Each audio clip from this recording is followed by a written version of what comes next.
Gamaya Tamashoma Jyotirgamaya Mrityorma Amritangamaya Avir Maidhi Rudra Jatte Dakshinang Mukham Te Namam Pahi Nityam Te Namam Pahi Nityam Om Shanti Shanti Shanti.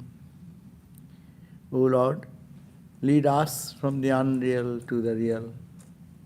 Lead us from darkness to light. Lead us from death to immortality, and evermore shine in our hearts with thy resplendent face. Om, peace, peace, peace. So we are in the last chapter, verse number 32 today, 10th chapter 32. So long we have read the other day that the knower of truth, they live in the consciousness of the divine only, and that state cannot be described. It is indescribable. That's why it cannot be expressed that is there, or it cannot be expressed as it is not there. And the last part of the verse 1031 we read, it has been said that as a wise person is free from the concepts of desirable and undesirable, there cannot arise any doubt about his having any uncontrolled behavior at all. The body, senses, etc. of a wise one remains involved in actions only for the destruction of his prarabdha karma. So that was the point. A jnani person, a knower of truth, after realizing the highest, what they think that it is, this body moves on its own past momentum, past samskaras of previous life, where the momentum started. And after realization of the God, the realization of the self, they move on like us. Maybe that same person, external behavior is not up to our expectation. It happens. That's why there was Durvasa, was a Muni, sage. He used to curse now and then. Angry. These are happening because of the past of his life. But it is not affecting him because he don't make any identification. Like a children. Children, they get angry this moment. Next moment, they all forget. There is no such impression at all. Even they forget themselves, they did something. So like that, there is no trace of their impression. So the jnanis, we cannot judge from outside. Main thing is that jnanis, their behavior cannot be judged from outside. But we expect that because of their long practice, their habits are normally should be good. No? But if we see some exceptions, then we should not think that we should not understand from our perspective the holiness or unholiness of that person. So, because we live in this ignorance, because we are bound in Maya, therefore what we do, because of our desires and greed and lust and all these things, but the Brahmajnani, who have just cut their ignorance and got the illumination, at that point he is internally tuned to the consciousness of the divine. But externally, their behavior may be noble, may sometimes maybe we see exceptions where they are not. But they are not affected. it is said, as Ramakrishna said, that the poison remains in the body of the snake, but the snake is not troubled by that, no? Though there is a poison. So similarly, the Brahmagyanis, because they have no body identity, so whatever happens to the body, they are not affected by it. It's good or bad.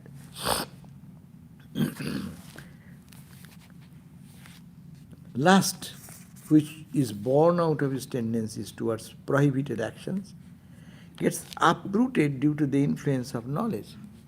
Jnana, light, knowledge has such a power that it uproots all the previous karmas, sanskaras are gone. But it is called the reflex action. Reflex action continues, no? If someone, he feels hungry, the body, it is a mechanical thing. It is not that he is really greedily taking the food. But now I can take it greedily because there is the sanskara. But when the knowledge, Jnanagni, will bhasmishat kurute Arjuna. Jnanagni, when the light of the knowledge is struck, that destroys all the impurities, imperfections. And he becomes like a stainless mirror, no? And it does not catch any impression there. In a photography, it was done on paper with silver nitrate or something like that before, no? That time, that's why Ramakrishna gave that example. That time it was in a slide glass, they used to take the photograph, negative. And he went there and he took that example, you know. See how the photo is caught there. Because of the silver nitrate, it creates an impression there.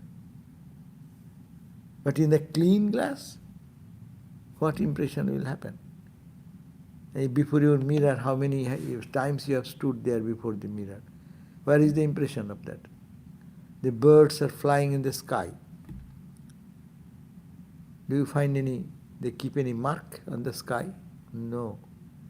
Similarly, the Brahmagyanis, they remain, things happen in their life, but they don't get at all involved or identified. Momentarily they may see, we may see their reactions, but that has no impression, deep impression in them. The inner meaning is that the right type of knowledge cannot arise at all as long as your latent impressions, which ignite the tendencies to consciously becoming involved in some prohibited actions.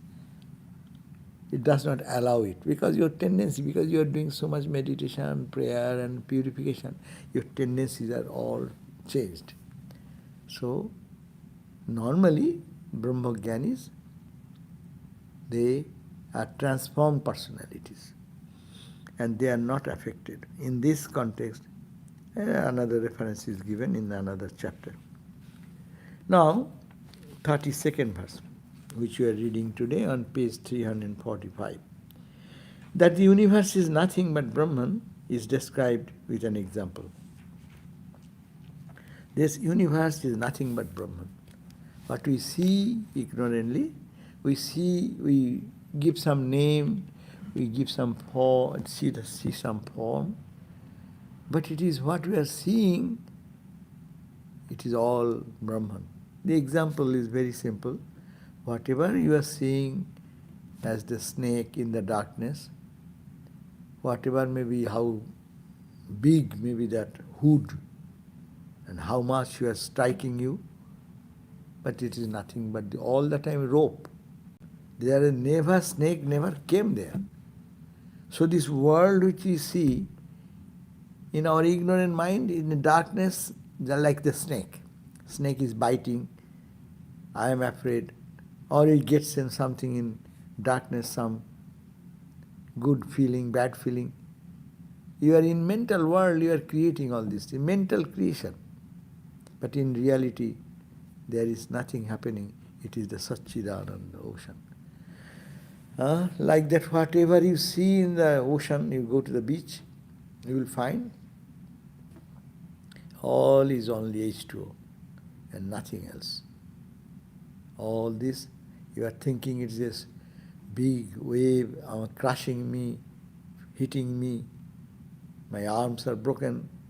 All this you are thinking, it's your imagination. You are dealing with ocean water only.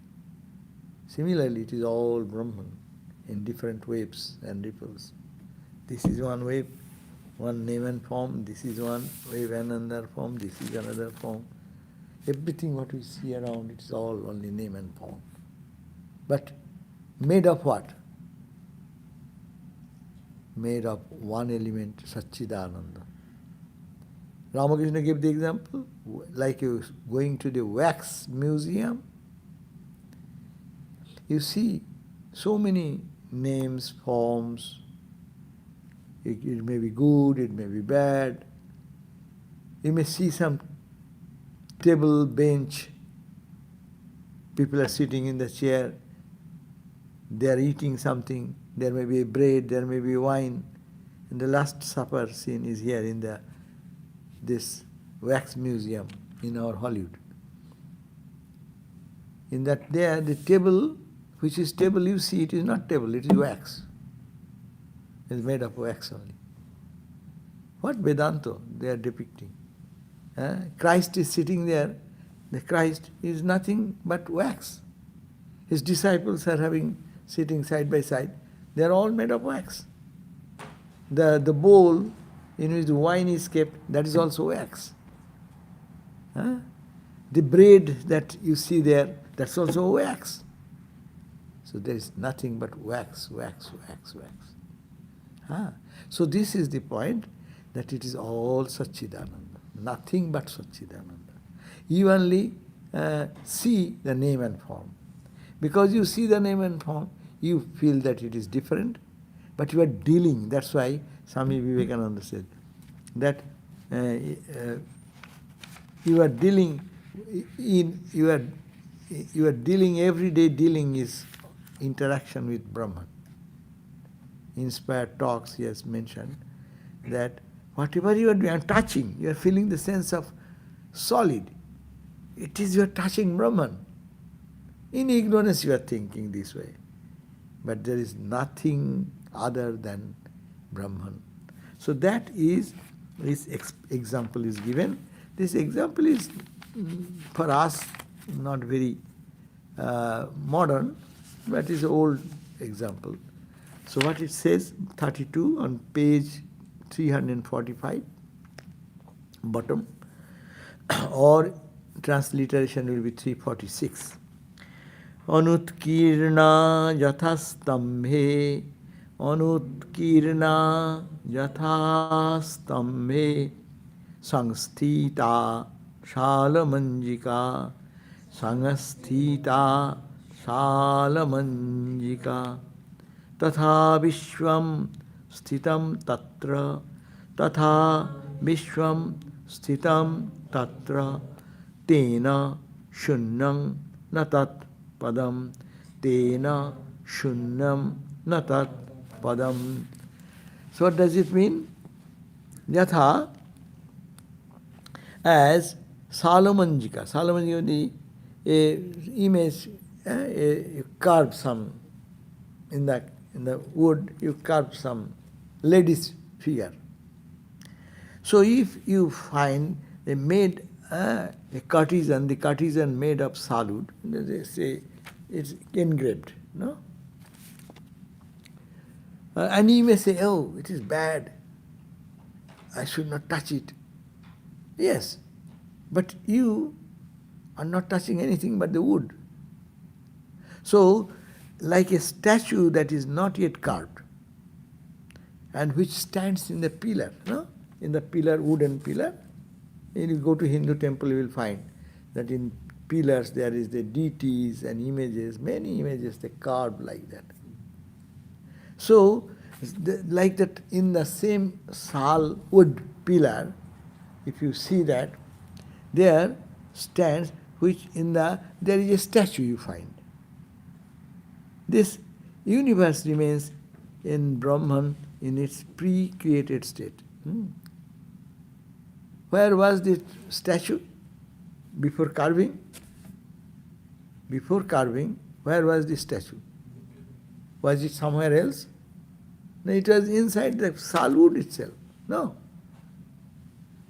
So similarly, this world, as you see it now, before creation, where was it?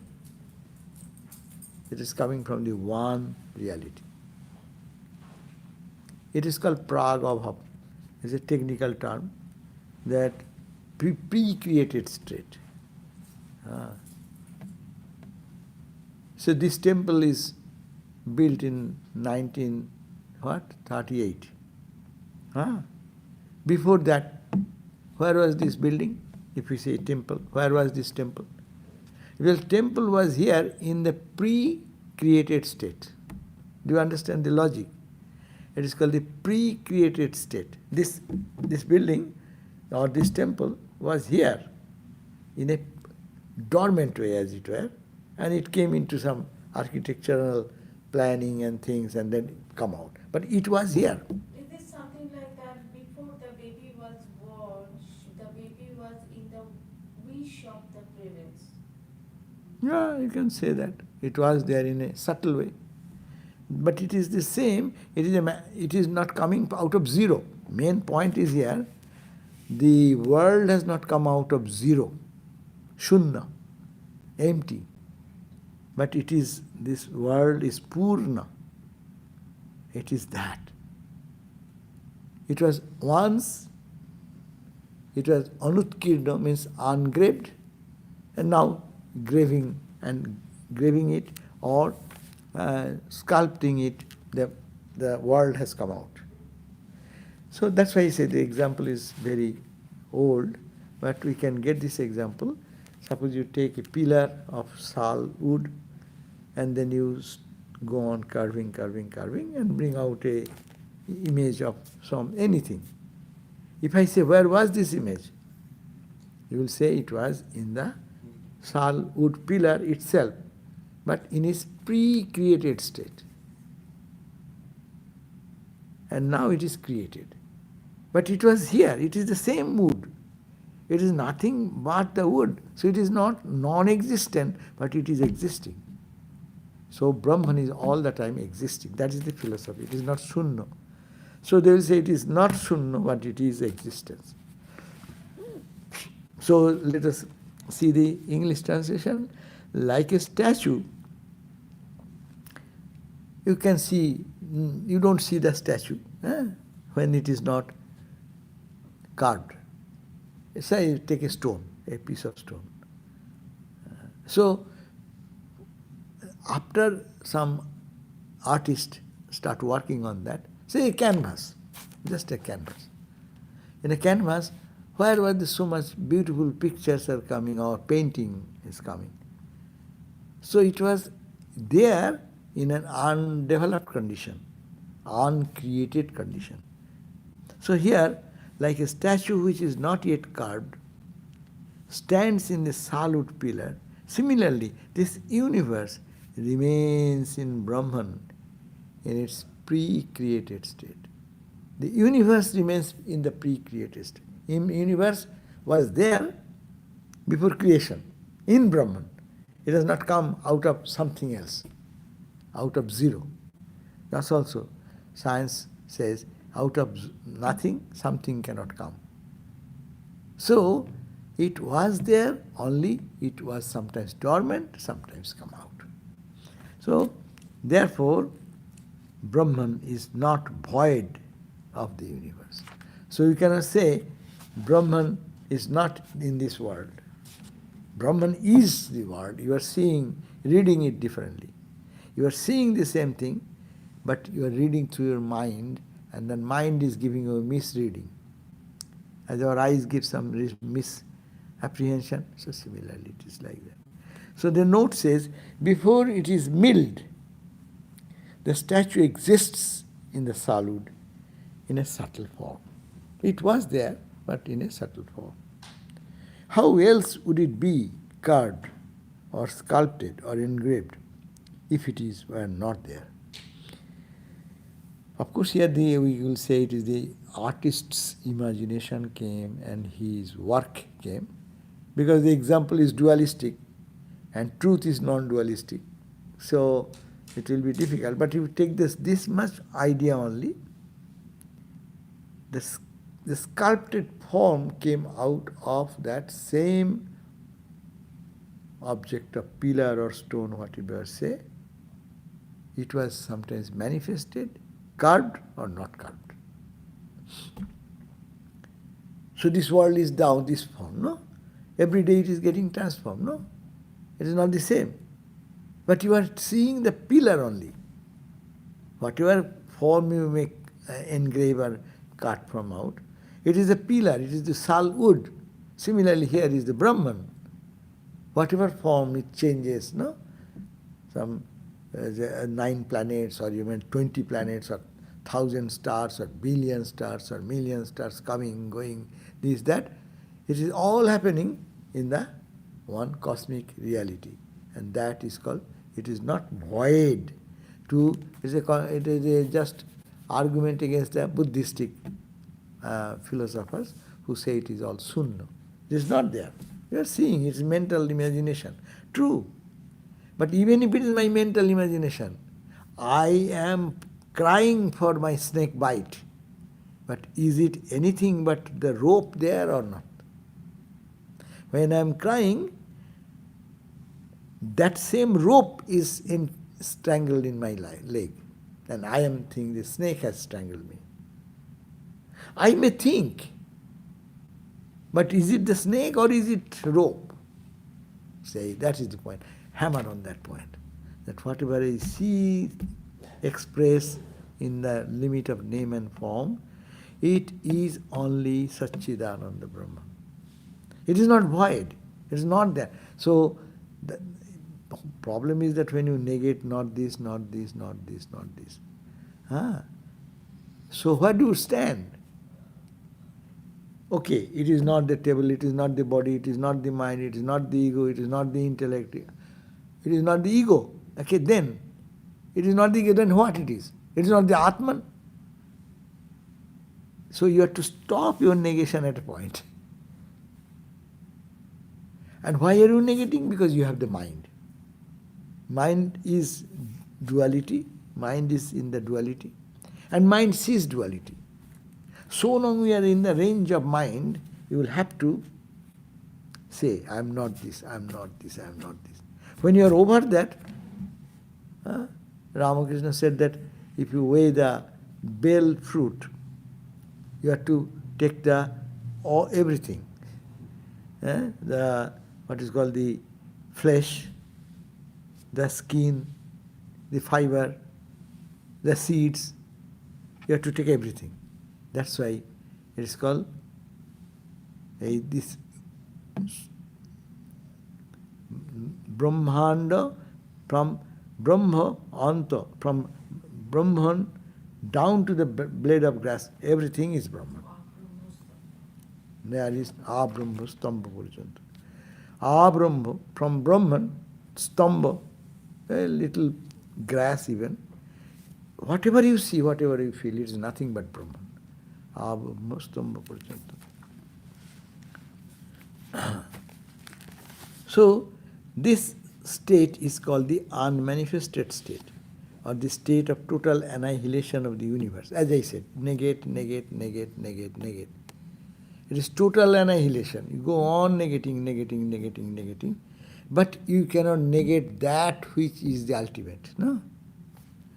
That's why Panchadoshi has mentioned one beautiful verse. It says that Anubhuyante yena tamko nivarayat, by which you experience, you are experiencing this world through your eyes, no? You are experiencing your eyes by your mind. I have eyes, no? You are experiencing your mind when you see your activity of your mind, mind running here, mind running there, or in dream, it is creating so many things. So you see your mind. So, behind the mind, who is there? Your intellect, understanding. You can see that. Yes, I was puzzled yesterday. I could not respond to this question. I didn't understand. I didn't catch it. No? Your intellect. You are observing the intellect. And go on. But who is the observer? Who is observing all these experiences? We are reading in the Bhuteshananda Swami's book in the morning, no? It is 3 states: waking state, dream state, sleep state, no? So, whenever you are saying waking state, dream state, sleep state, who is the person observing the waking state? Now, who in you is observing all the events? You say, I observe. I observe what? What is that I? My eyes saw. Your eyes saw. But how it saw? Then you go, oh, because behind my eyes there is a nervous system and the brain spark, some, what you call the neurons, it reacted this way, that. No. What is the behind that neuron? What is that which created your in the brain reactions? Think of that. You have to go back and push it back. Then you come to your nervous system you have taken. That is the reason you could not. No. You may have nervous system, but you may not perceive it if your mind is not there. When mind added, you got the perception. Therefore, mind is the observer. Now, how the mind observes? Mind sometimes vacillates. Who has observed the mind? Go on. That's why you go back. By that, you cannot reject. You can reject everything, but you cannot reject that who is in the back of everything. Anubhuyante. By whom your all anubhuti, all your experience, spiritual experience, mundane experience, your hunger, your thirst, all experience. Who is that shining person inside you? Who is observing all this? You say, I was hungry, I worked hard. Who is that person observing your hunger, your thirst, you are happy with food, or you didn't get to have lunch?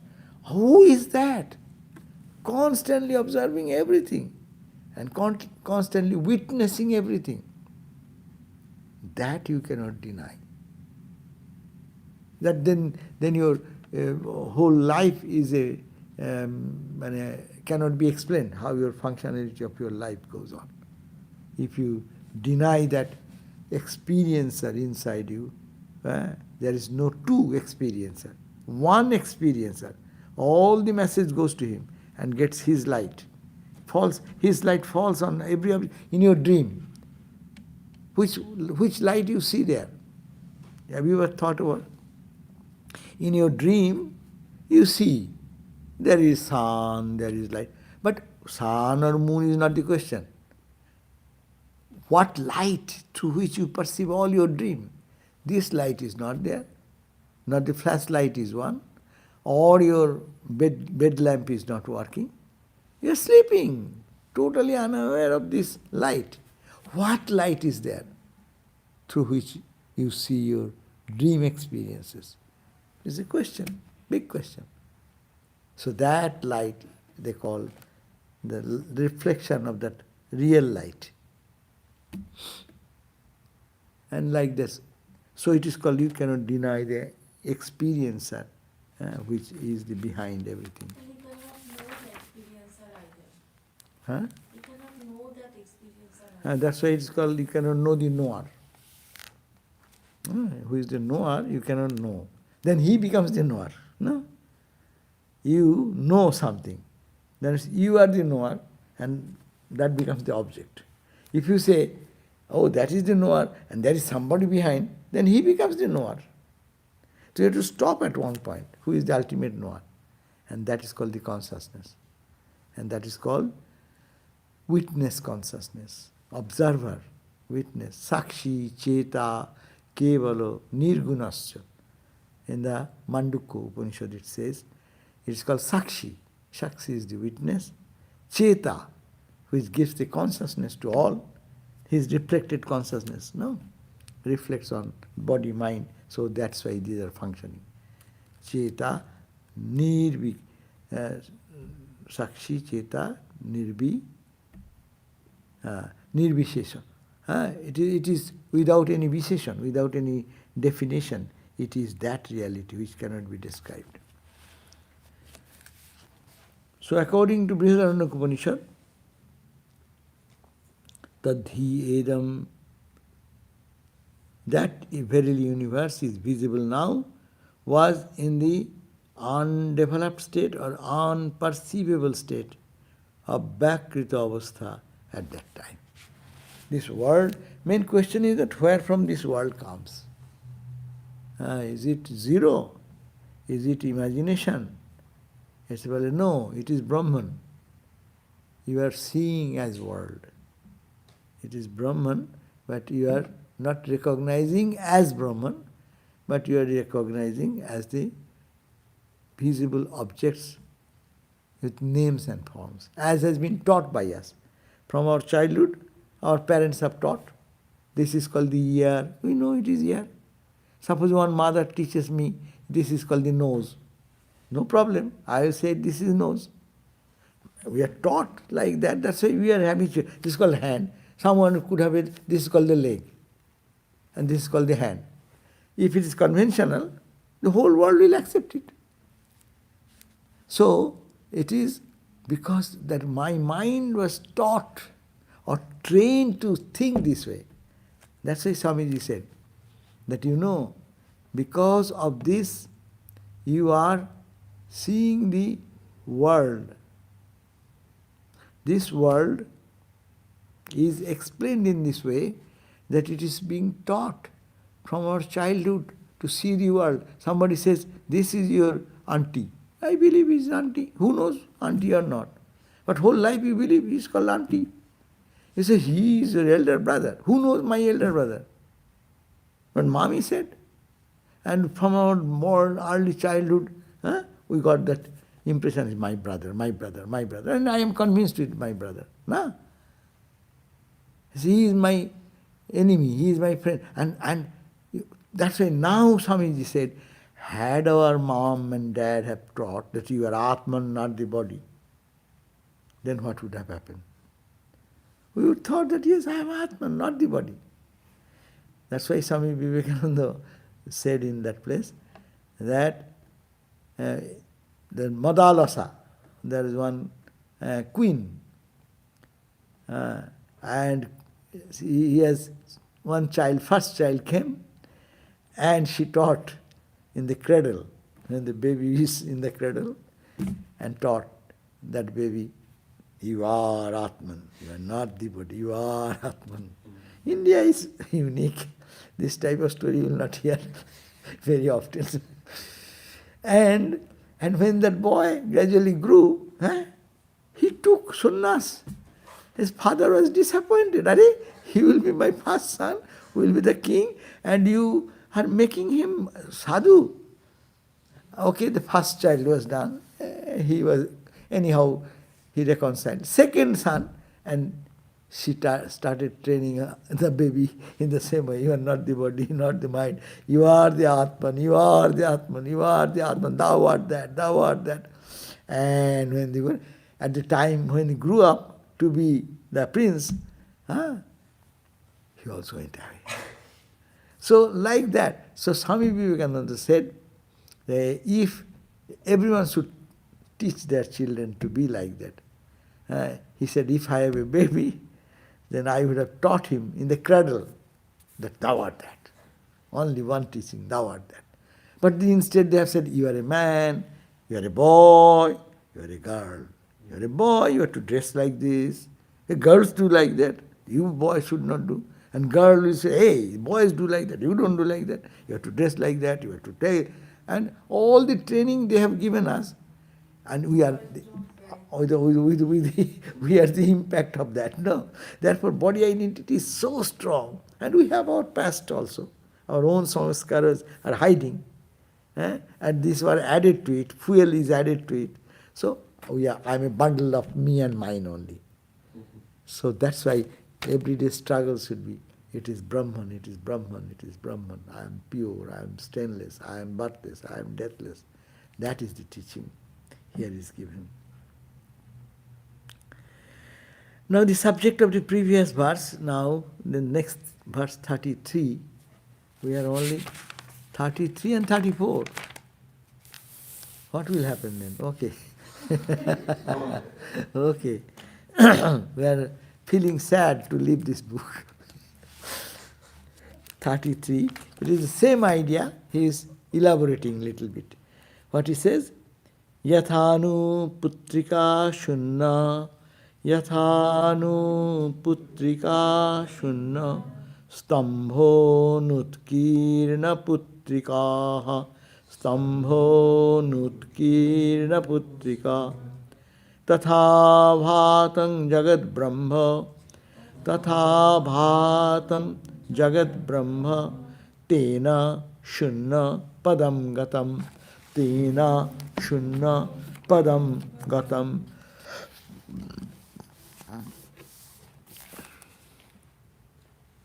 Suppose as an page 347, the translation is here, as a wooden pillar, again giving the two continuation of the wooden pillar example, that carved picture was not there, it was carved, but where came that statue by image?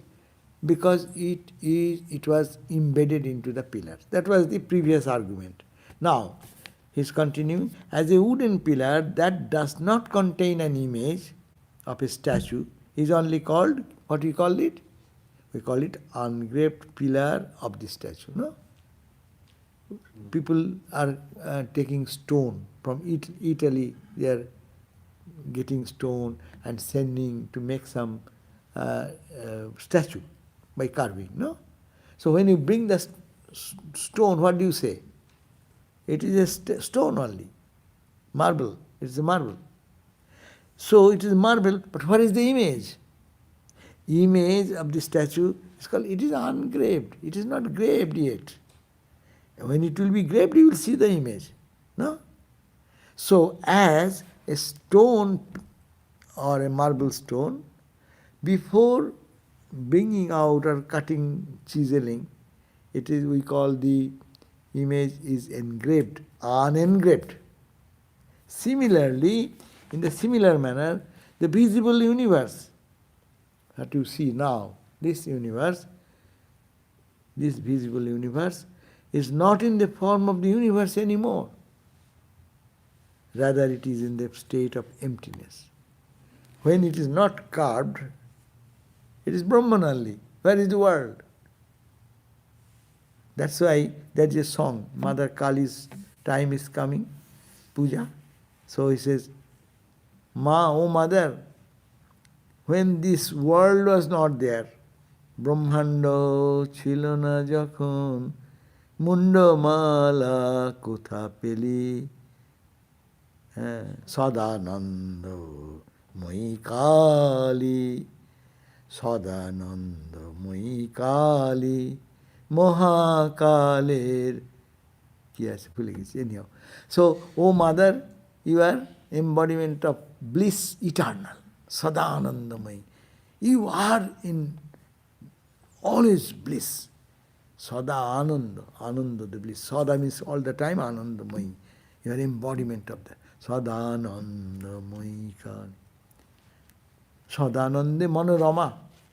You are very much thrilled with that joy of bliss which is coming of the constant eternal reality, no? But when this Brahmanda chilona jakhon mundamala kotha peli, when this world was not created, where you? Where you got your garland of skull? Skull will be, world will be created, men will be there will be some devilish person to kill their devilic tendency, then you destroy, then you get the head, then you make a garland in your neck. All this idea. No, Mother Kali is like that. They don't throw away the bad boy. The bad boy did something, destroying the bad character, and then put in her arm, in her breast. No? So where do you get this garland of human skull when there is no world created at all? Huh? That means you are always absorbed in Brahman. Shakti was merged into Brahman. Therefore there is no creation. And there is no question of your this wearing this skull and taking sword to kill, destroy, and blessing and boon. Not necessary. Whom will you give blessing if there is nobody but on only the Ananda, blissful state? Huh? So that is the idea. That unmanifested form of Brahman, therefore this universe is not in the form of the universe anymore. Rather, it is in the state of emptiness. That means this world was not there at a time. A time was there when everything is sucked into Brahman. Huh? As it happens, you go to the ocean, sometimes you see all the ripples and bubbles all the time happening. But you rarely sometimes found that it is perfect calm. There is no wave, no ripple.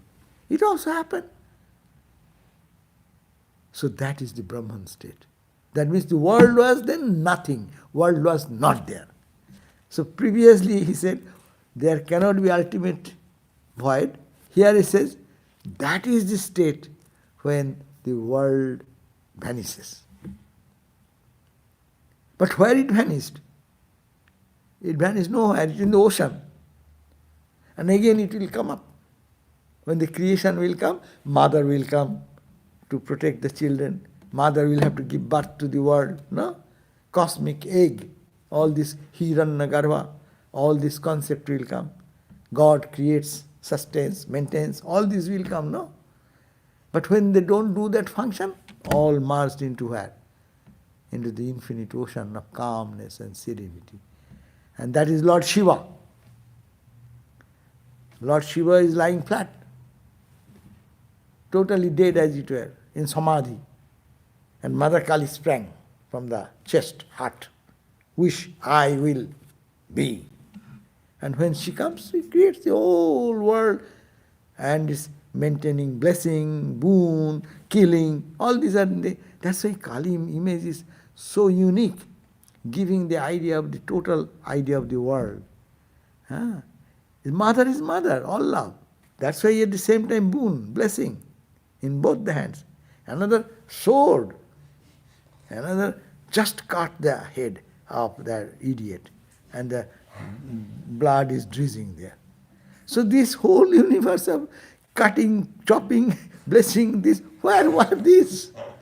When there is no creation, when there is no world at all. It was, that means you are also merged in Brahman. And that time what will you say? The world is Sunna. Is it not? Void. There is no world at all. That is the Sunna idea. That is the Purna idea, that is the Sunna idea. These two verses are apparent contradiction. They are trying to mix it, to give us an idea that yes, it is inconceivable by our mind, but it can be intellectually get a glimpse of that idea. That's why this book is too high. When this whole universe is not there to conceive that, where this world goes then? Shankaracharya says the same thing, that before experience of this non-dual experience, I was seeing this world with this reality. It hurts me. You looked upon me in this way and it break my heart. You said like that. I was so upset. I was hungry. I was thirsty. I was an intelligent person. I am a Brahma Acharya. Uduraiva maya drishtam nastikim. He said, just I was observing this universe with all its good and bad and actions and reactions. At this point of illumination, why did it vanish in a split second? Shunya. Shunya, void. Why? In which voidness it ran away? Kutra linam idam jagat. This world of our interaction, a Brahmagyani Shankara is saying, where did it vanish? Where did it go? Ojunaiva maya. I just A few minutes before my experience, I was observing the world, terrible world, or sweet world, charming world, whatever, according to the condition of my mind. And mind is now gone, and this whole world is gone. And I see that I am established in my blissfulness. Then where is the world gone? This is the question. Where is gone? It's gone. Because mind is gone, world is gone. But the truth is that there is Brahman. Brahman is not gone anywhere. So that's why it is called the Shunya. Shunya of what? The world and its diversity. World and its diversity is here so long our mind is here. When mind collapses, this world, existence of this world vanishes. So, got it? That is called the state of emptiness. First they say it is non-empty, this is empty.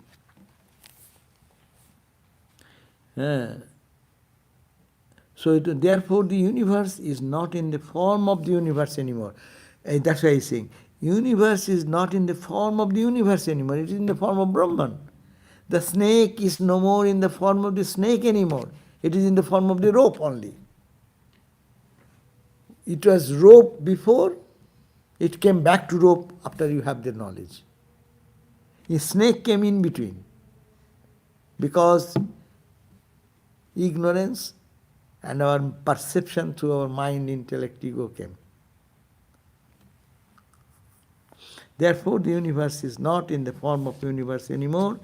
Rather, it is in the state of emptiness. This world vanishes, empty, exhausts. Meaning, emptiness meaning, it is the state of Brahman. Meaning, it is not void. That's a contradiction with the Buddhistic language.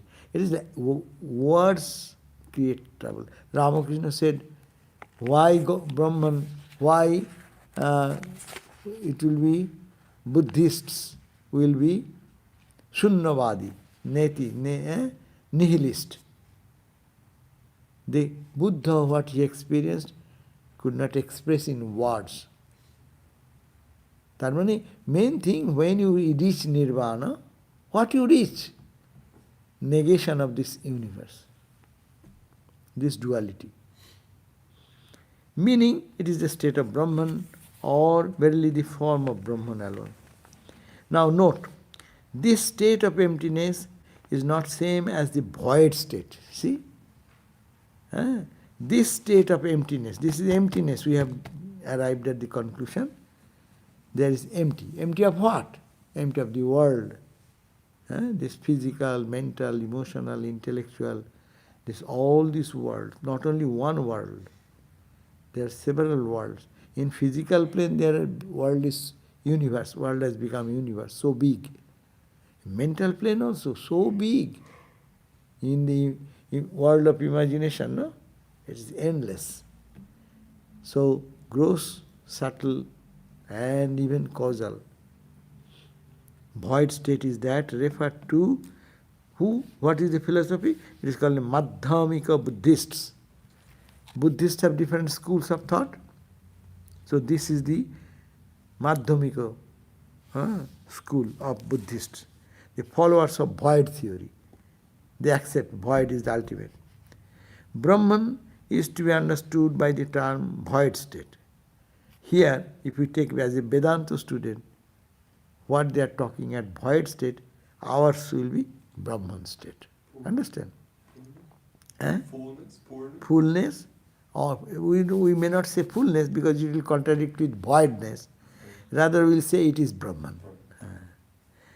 It has been specified even in the Upanishads in more than one place that Brahman is characterized by the term void, shunya. For example, where?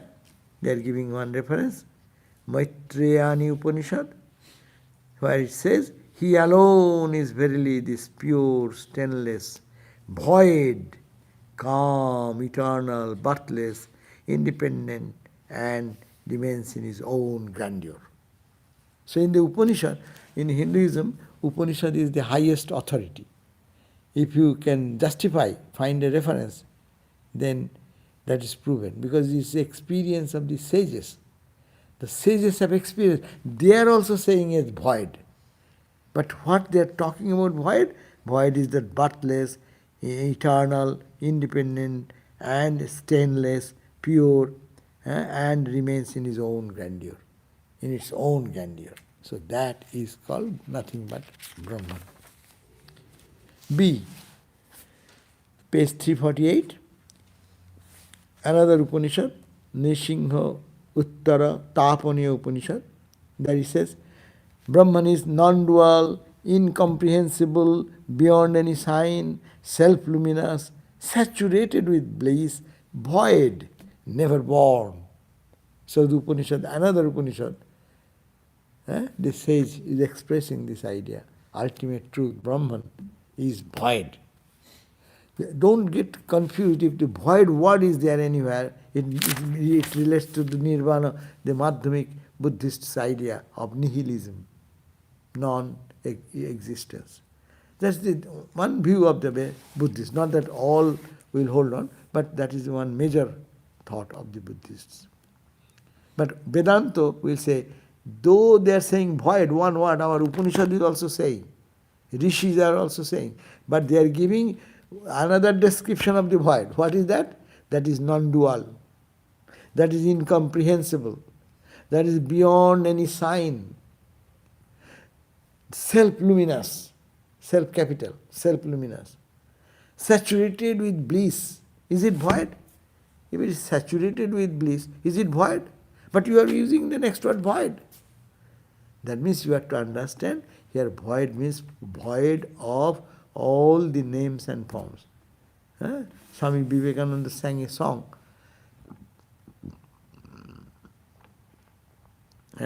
Sedharao baddha holo shunne shunno milailo. Hey, void. Shunno means void. This world, which was non-existing, ultimately, snake was never there. The snake merged into what? Shunne, in the rope only. The snake merged into the rope only. It came out of this, snake came out of rope, and when knowledge came, it went back into the rope.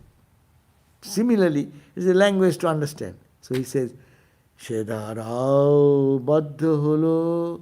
This dhara means the flow of this world and this ego and mind and etc. etc. Everything stopped. And shunne shunno milailo. Shunno is the void, merged into void. That means this world was not really permanent. It was appearing. It merged into Brahman itself. Shunne shunno. Avang. Then what remains? Who will say?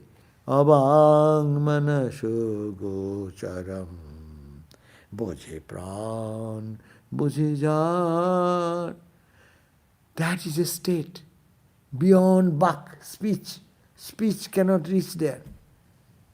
Avang manasha, mind cannot touch that. It is beyond, agochar. Gochar means within the limit. It is beyond the limit of mind and intellect. And then it is void? Well, no. Bojhe pran, bojhe jar. Who have got that samadhi or experience, they can understand what is that. Buddha coming down, that he can understand what is that nirvana state. That's why they say it is void, but it is a nirvana state. A state can be how it will be void. When you express in word, you create a confusion. So that is the idea.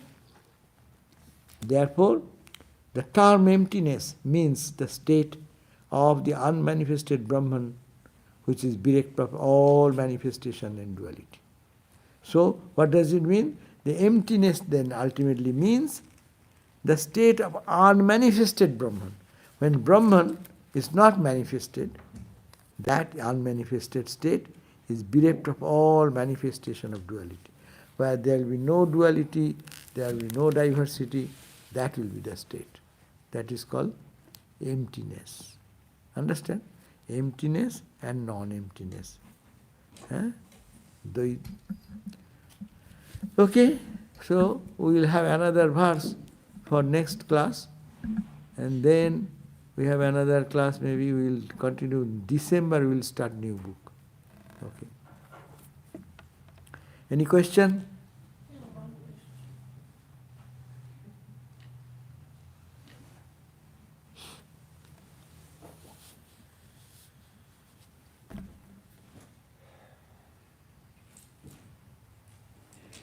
এই করে ওটা ছিঁড়ে ফেলবে।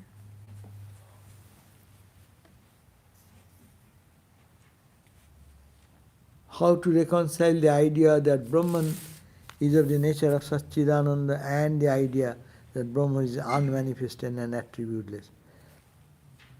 I do not know. We have talked about that so long. Reconciliation of the idea, you can do it intellectually. We can reconciliation of the idea of Brahman, which is Satchidananda, as I said just now. Swami Vivekananda singing the song, what happens in the ultimate state.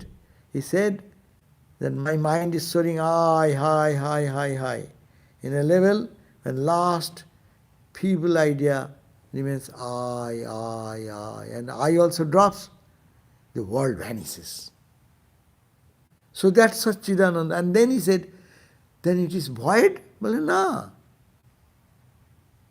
It is beyond mind, beyond speech, beyond words. But we can look at the face of Vivekananda, we can look at the face of Buddha, we can look at the face of Ramakrishna. Going to that void, their face does not become pale or dull. When we don't understand anything, our face becomes dull, pale. But Ramakrishna's face, Samadhi state, did you find any time pale, or it is just dull? No. If see anyone of the pictures of the holy people we keep, they reach that state which they cannot speak out what is that. But that is not void, because their face expresses that what they have experienced. If you are given to eat what is called honey, your face will be like something else. Or good chocolate. But suppose someone gives you bitter melon, and then see your face. That means bitter melon will give a bitter melon face.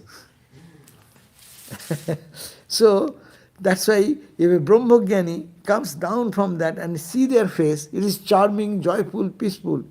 And not only that, it is elevating your mind also. When Ramakrishna is going to Samadhi, look at that. All the people around, they are all uplifted. So how can you say it is void? That is the point. So that is the reconciliation. It is an experience. Experience cannot be reconciled in our intellect. Intellect is a tool, it can go up to certain length. You send a rocket, how much powerful rocket human society has created, it cannot cross our solar system. What is the solar system? Moon and next planet. Hare, what baby work is this? Our planet, our solar system only one drop in the infinite ocean of solar systems. Galaxies. How many galaxies? Millions, billions, trillions. What you talk about your Sputnik going there and you are discovering we have done everything? Will you measure that? Calculate that? Intellectually you cannot calculate this. What about the experience which is infinite? So that's why we cannot conceive to the range of our limit of our buddhi. Our intellect is too limited to fathom this infinite reality. That's why it cannot be fathomed here. Only your question will be reconciled when you have your own experience. Then you will tell us how, Guha, you will tell us how is that state, how one can reconcile. That's why Ramakrishna become an embodiment of harmonizer. Because for him there is no confusion. He does not see confusion at all. Even we, these students of Vedanta in Ramakrishna tradition, we don't understand why people are fighting in the name of religion. Because our brainwashed. God is only one, different paths leading to different direction. Intensify your spiritual life, feel the presence of God, and reach the goal. Matters little. You follow the path of Buddha or Christ or Yoga or Kundalini or feather touch or whatever religion you follow, or mantra yoga or ocean yoga or mountain yoga. Do whatever you like. You reach the goal. That's the point. One point finished. We understand that. So it is ingrained into us in such a way. If someone comes and tells me, no, you will have to believe this, I cannot believe. I may be out of my protecting my life, I will say yes, yes, yes. But I will not internally ever reconcile that these are truth, other than one truth, which is manifesting in. Because we are listening again and again and again and again. So, and by not listening, but who have experienced. That's why it is said, if you have experienced the truth, if the whole world comes with a sword to kill you, you will be remaining in your own understanding firm. Because you know the truth. So Alexander, when he tried to bring out the sword to that old sadhu or that man who was having nothing in possession, and he at that sword, bringing out that sword, and he burst into laughter and said, you Alexander, you kill me? So you, the sun, this fire cannot burn me, air cannot dry me, water cannot soak me. Like that, I am that. See, why it stands in its own power. So that is called Brahmajnana. So that is not void. The power comes, energy comes, sweetness comes, the state of fearlessness comes. That is the point. Okay, thank you. One more question. Done. Another again. How can I concentrate my mind? Please let me know. This is general question. It is we are talking in a high flight of Vedanta, but this is a genuine question. How can I concentrate? How can I concentrate? We will have to sit and trying concentrating. Train the mind not to be distracted in different thoughts. Particularly in a time of meditation, we have to teach, no, but this time I am not going to see anything, not going to hear anything, not going to do anything else. I will focus here, focus here.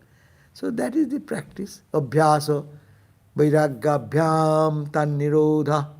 That mind control will happen according to Patanjali, sage Patanjali. How? Abhyasa. Repeated practice, never yield. Today I could not do, tomorrow I could not do, yesterday I failed. Okay, 5 years I am failing, 10 years I am failing. Matters little, I will continue. Abhyasa. And by abhyasa, things are changing slowly, slowly. Abhyasa and vairagya. And we have to detach from the objects where our mind is getting stuck, like a, what you call, your sticky what? Velcro. It's stuck here, it's stuck there, it's stuck there. So take out all these sticky things and let it go to God. And stick to God, stick to God, stick to God. So that practice we will have to do lifelong. So abhyas and vairagya. That is the way. Okay, thank you. So we will be tomorrow, the 10:30, no? 10:30 there will be Upanishad class. Katha Upanishad. And in the evening, tomorrow is what? Gospel class. I will be giving the gospel class at 7:30. Hope to see you then. Jai Ma. Om Shanti Shanti Shanti Harihi Om Tat Sat Sri Ram Krishnarpanam Astu.